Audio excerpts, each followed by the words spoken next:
Bonjour. Tout d'abord, je tenais à remercier Ellie Speaker de m'avoir invité sur sa page Le Coin des auteurs afin de lire un extrait de mon roman Little Beach Girl. Donc Little Beach Girl, que voici, édité donc chez Black Ink. Voici la version poche qui est sortie cette année. Et son grand frère, donc le format broché qui était sorti donc en 2017. Donc édité chez Black Ink. Donc ce roman en fait je l'ai écrit au départ pour un concours, un concours sur une plateforme d'écriture dont le thème était au masculin.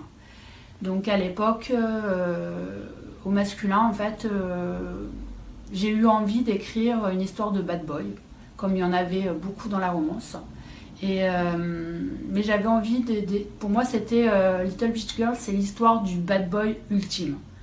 Alors certaines trouveront qu'il est trop méchant, trop sentimental, pas assez méchant, pas assez sentimental. Enfin dans tous les cas chacun aura sa propre vision, en tout cas c'est la mienne. Pour moi Little Beach Girl c'est l'histoire d'amour entre un mauvais garçon, un Marseillais, et sa beach girl, donc une jeune touriste qu'il rencontre en fait au Costa Rica, là où il se trouve, pour des raisons que vous pourrez découvrir en lisant. Donc aujourd'hui je vais vous lire l'extrait en fait qui pour moi résume l'essence du livre en fait, ce que j'ai voulu raconter.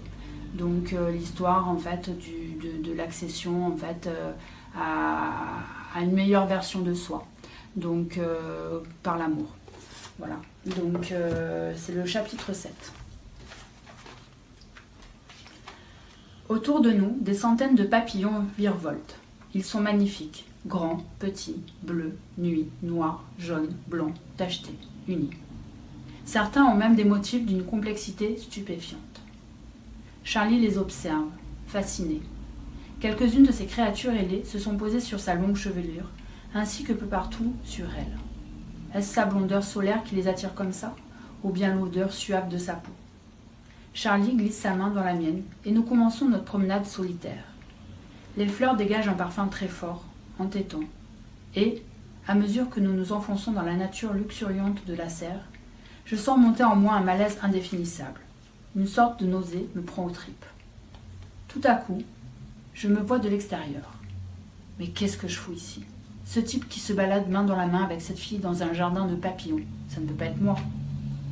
Je la lâche. Elle s'arrête net et se tourne vers moi. Ça va? Tu es tout pâle, s'inquiète-t-elle. Ouais, ça va. C'est juste l'odeur de ces putains de fleurs qui me donne la gerbe. Tu veux rentrer? Non, c'est bon. On n'a pas fait tout ce chemin pour repartir maintenant, maugréai-je. Comme tu veux. On reprend la visite. Elle passe devant moi.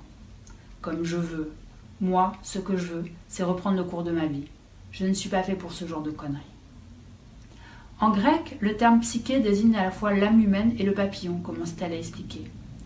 Selon la mythologie, Prométhée façonna le corps humain avec de l'argile, et Athéna y insuffla un papillon pour l'animer. Je croyais qu'il symbolisait la métamorphose, la transformation de la cheville en papillon, quoi. Aussi, oui, le papillon est le symbole de la métamorphose et de la transformation vers ce qu'il y a de plus élevé. Il nous enseigne à transformer consciemment nos vies, à créer de nouvelles conditions dans la réalité et à laisser les désirs se réaliser, même si cela peut parfois être douloureux. Pourquoi j'ai la désagréable sensation qu'elle parle de moi? Ouais, c'est bien beau tout ça, sauf que des fois, il vaut mieux que la bestiole ne sorte pas de son cocon. Ah oui? Et pourquoi ne devrait-elle pas en sortir? Demande-t-elle en plantant sévèrement ses yeux dans les miens. Pourquoi? La tournure que prend la discussion commence sérieusement à me faire chier. Eh bien, parce que ce n'est peut-être pas un joli et inoffensif petit papillon qui s'y cache. Peut-être, mais tant que sa métamorphose n'a pas eu lieu, on ne peut pas connaître sa vraie nature. Et puis, chaque créature a le droit d'accéder à la lumière, non? Non, Charlie.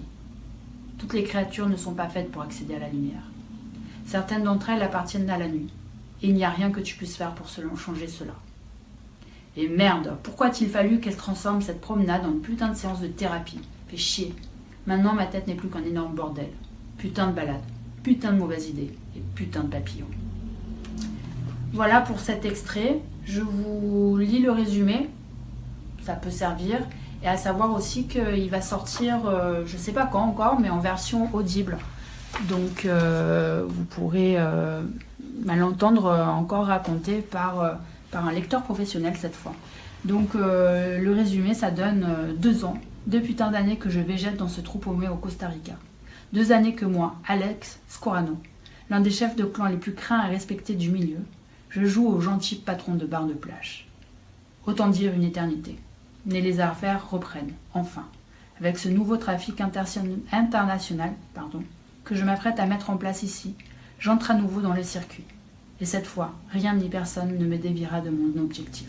Personne, sauf peut-être elle, Charlie. Elle, l'ange blond, aux yeux couleur océan. Elle, ma little beach girl. Merci.